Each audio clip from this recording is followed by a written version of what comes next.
এবার 7 নম্বর আইটেম ব্যতিক্রমী ম্যাট্রিক্স আর অব্যতিক্রমী ম্যাট্রিক্স। কেমন? তো ব্যতিক্রমী ম্যাট্রিক্স যেই ম্যাট্রিক্সটার মান শূন্য হয়, আরও কিছু কন্ডিশন আছে, ওইগুলো আমাদের চেনা লাগবে না, শুধু মনে রাখতে হবে যার মান শূন্য। আর অব্যতিক্রমী হলে তার মান শূন্য হবে না। এখন আমরা যখন ইনভার্স ম্যাট্রিক্স বের করতে চাই, যেমন ধরেন এ ইনভার্স, তখন আমাদের একটা সূত্র লাগে যে অ্যাডজয়েন্ট এ, এরকম একটা কথা, অর্থাৎ এ ম্যাট্রিক্সটার অ্যাডজয়েন্ট আর তার মান দিয়ে ভাগ।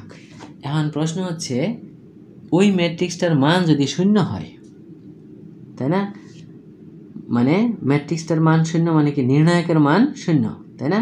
তাহলে নির্ণায়কের মান যদি শূন্য হয়, সামথিং বাই জিরো কি ইনফিনিটি হয়ে যাবে? এটা তো কোনোদিনও সম্ভব না। তার মানে আমরা ইনভার্স ম্যাট্রিক্স বের করতে পারবো শুধু কাদের? অব্যতিক্রমী ম্যাট্রিক্সের। ব্যতিক্রমী ম্যাট্রিক্সের কখনো ইনভার্স ম্যাট্রিক্স বের করা যায় না। কথাটা কি বোঝা গেছে? তাহলে এখান থেকে আমাদের এই কথাটা চিনলেই চলবে যে ব্যতিক্রমী ম্যাট্রিক্সের ইনভার্স ম্যাট্রিক্স নির্ণয় করা যায় না, নির্ণয় করা যায় না, বাস। কেমন? তাহলে আমাদের ইনভার্স ম্যাট্রিক্স বের করতে হবে কার জন্য? শুধু অব্যতিক্রমী ম্যাট্রিক্সের জন্য। কেমন? তাহলে এবার আমরা ইনভার্স ম্যাট্রিক্সের জন্য যা যা দরকার সেগুলো করব। হ্যাঁ, ইনভার্স ম্যাট্রিক্স। তো এটা বের করতে গেলে কেমন, এই যে দেখলাম প্রথমে নির্ণায়কটার মান লাগে, অ্যাডজয়েন্ট এ লাগে। তো এই অ্যাডজয়েন্ট কি, তাই না? অ্যাডজয়েন্টের আগে কয়েকটা কথা লাগে, এর মধ্যে একটার নাম হলো সহগুণকের ম্যাট্রিক্স। সহগুণকের ম্যাট্রিক্স, ওই যে আমরা একটু আগে অনুরাশি সহগুণক পড়ে আসলাম, মনে আছে? এখন যদি আমরা প্রত্যেকটা 9টা উপাদান ছিল ওইখানে, ওই 9টার জন্যই সহগুণক বের করতে হবে। তাদেরকে যখন আমরা সাজাবো তখন যে ম্যাট্রিক্স হবে সেটার নাম হলো সহগুণকের ম্যাট্রিক্স।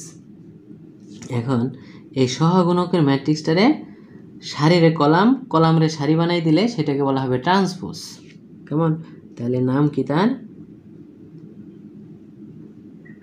Transpose matrix. কেমন? তো সহগুণকের ট্রান্সপোজ করলে যখন ম্যাট্রিক্সটা পাই ওইটার নাম হলো আমাদের অ্যাডজয়েন্ট ম্যাট্রিক্স। অ্যাডজয়েন্ট ম্যাট্রিক্স তার মানে সহগুণকের ম্যাট্রিক্স থেকে আসবে ট্রান্সপোজ করার পরে অ্যাডজয়েন্ট ম্যাট্রিক্স। এই অ্যাডজয়েন্ট ম্যাট্রিক্সের পরে আমরা পাবো হলো ইনভার্স ম্যাট্রিক্স। তার মানে একটা বিরাট বড় ফ্লো চার্ট আমাদের ফলো করতে হবে। কেমন? তাহলে একটা অঙ্ক করলে আমরা আস্তে আস্তে ইনভার্স ম্যাট্রিক্সের ব্যাপারটা পরিষ্কার হব। কেমন? তাহলে ফাইনাল কথা হচ্ছে যে সহগুণকের ম্যাট্রিক্সের ট্রান্সপোজ হলো অ্যাডজয়েন্ট ম্যাট্রিক্স। কেমন? তাহলে সহগুণকের ম্যাট্রিক্স বানাইলেন, তারে ট্রান্সপোজ করলে যেটা পাইলাম সেটাই হলো অ্যাডজয়েন্ট ম্যাট্রিক্স। কেমন? তাহলে আর ইনভার্স ম্যাট্রিক্সের সূত্র হচ্ছে অ্যাডজয়েন্ট ম্যাট্রিক্স বাই তার মান। কেমন? তাহলে এবার অঙ্কটা করি। তাহলে এ একটা 3/3 ম্যাট্রিক্স লেখা হয়েছে, তাই না? তাহলে এইটার নির্ণায়ক বানান লাগবে আমাদের, কারণ প্রথমে তো মান বের করা লাগবে। তাহলে মডুলাস অফ এ মানেই হলো এর নির্ণায়ক। 1 2 5 2 3 1 -1 1 1 এইভাবে চিহ্ন। তাহলে চিহ্ন কিন্তু বদলে গেল, তাই না? এইটা করার পরে দেখেন আমরা বিস্তার করে দিই সোজাসুজি। 1 বরাবর বিস্তার করলে হবে 3 × 3 -1। ওকে, এটার জন্য চিহ্ন তো ওই যে -2 মনে আছে, প্লাস মাইনাস প্লাস চিহ্ন এরকম। তাহলে এর জন্য যখন আমরা মান বের করব তখন হবে এইটা এটা এটা এটা, তার মানে 2 মাইনাসে মাইনাসে +1। আর 5 জন্য যখন আমরা বিস্তার করব তখন আমাদের কি আসবে দেখেন, 2 + 3। ওকে, তাহলে এইখান থেকে আমরা পাইলাম 2 3 - 6 5 25, তাই না? তাহলে এইখান থেকে উত্তর হলো 21। এটা হচ্ছে নির্ণায়কটার মান। ওকে, এখন আমাদের কি করতে হবে, এই প্রত্যেকটা উপাদানের জন্য সহগুণক বের করতে হবে। কেমন? তাহলে এই সহগুণক করলে কি বলে, এইটারে বলে A11 A12 A13, দ্বিতীয় সারির এটা হলো 21, 22, 23, 31, 32, 33 এইভাবে। কেমন? তাহলে আমরা A11 বলতে এই উপাদানের সহগুণক বুঝি। কেমন? এখন এর সহগুণকের সময় কিন্তু এর দেয়া গুণ করার দরকার নাই, এইটুকু আর এইটুকু হলেই হবে। কেমন? তাহলে সহগুণকটা আমরা প্রত্যেকবার যদি ওই লেখা, তাই না, নির্ণায়কের মতো এরকম করে লেখা বের করতে চাই, তাই না, প্রথমটার চিহ্ন তো প্লাস, তাই না, তাহলে কিন্তু অনেক লম্বা হয়ে যাবে। ডাইরেক্ট করে দিলে ভালো। তাহলে 3 - 1 = 2। কেমন? তো এক লাইন বরাবর আমরা করতে চাই না, নিচে নিচে। তাহলে A12 করলে এর জন্য, তাহলে এর জন্য চিহ্নটা কি ছিল মনে আছে? মাইনাস। এবং ওইভাবে বানাইতাম, না বানাই যদি ডাইরেক্টলি লিখে দেই এটার গুণ এটার গুণ, তাহলে 2 + 1, তার মানে এটা হবে -3। ওকে, তারপরে A13, তার মানে এই উপাদানটার জন্য আবার চিহ্নটা কিন্তু তার জন্য প্লাস, প্রত্যেকটার আগে একটা করে চিহ্ন দিবেন। এইবার বলেন এটা আর এটার গুণফল, তাহলে 2 - +3 দ্যাট ইজ 5। ওকে, তাহলে প্রথম সারির সবার অনুরাশি না সহগুণক বের হয়ে পড়ছে। তারপরেরটা বলেন A21, তার মানে এই উপাদানটার জন্য, এই উপাদানের জন্য চিহ্ন কি? ওই যে কোনাকুনি বরাবর খালি প্লাস, এটার জন্য চিহ্ন মাইনাস। আর আপনি তো সিরিয়ালি করলে প্লাস মাইনাস আছেই। কেমন? তাহলে এইটার জন্য গুণ করতে হবে কোনটা? এই সারি এই কলাম বাদ, তাহলে এটা বোঝা গেছে? তাহলে 2 - 5, তাহলে এটা -3 + 3 হয়ে যাবে। ওকে, তারপরে বলেন A22, তার মানে এই উপাদানটার জন্য, তার জন্য চিহ্ন পজিটিভ এবং এই সারি এই কলাম বাদ, তাহলে 1 এর সাথে 1 গুণ করলে 1, 5 - 5 + 5 হয়ে যাবে, দ্যাট ইজ 6। A23 এই উপাদানের জন্য চিহ্ন কিন্তু মাইনাস, আমরা গুণ করব কোনটা? এই সারি এই কলাম বাদ, তাহলে এটা রাইট। তাহলে 1, এগুলো একটু প্র্যাকটিসের ব্যাপার। কেমন? তাহলে যদি আমরা একটু প্র্যাকটিস করি তাহলেই দেখব তাড়াতাড়ি কাজটা করতে পারতেছি। ওকে, আচ্ছা, এখন A31, তার মানে এইটার জন্য করা লাগবে, এর জন্য আবার চিহ্ন হলো পজিটিভ এবং এই সারি এই কলাম বাদ দিলে এই উপাদান আর এই দুইটার গুণফল, তাহলে 2 - 15। ওকে, তাহলে হবে -13। A32, ওকে, তাহলে এইটার জন্য যখন করব এই সারি এই কলাম বাদ, এটা গুণ এটা গুণ, তার মানে এর জন্য চিহ্ন কিন্তু মাইনাস, তাই না?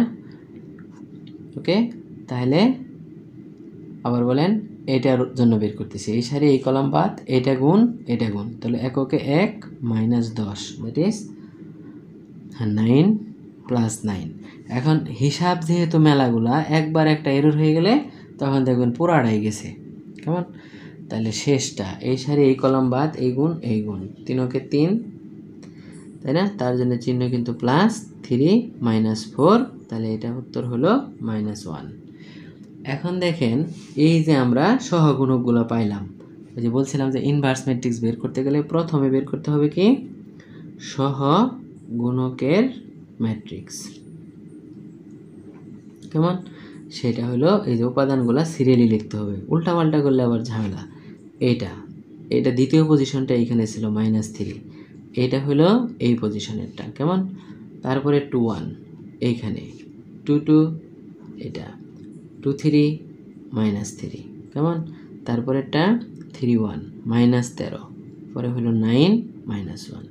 যেহেতু আমি ম্যাট্রিক্স বলছি তাহলে আমাকে অবশ্যই এইভাবে থার্ড ব্র্যাকেট দেওয়া লাগবে। কেমন? তাহলে আমরা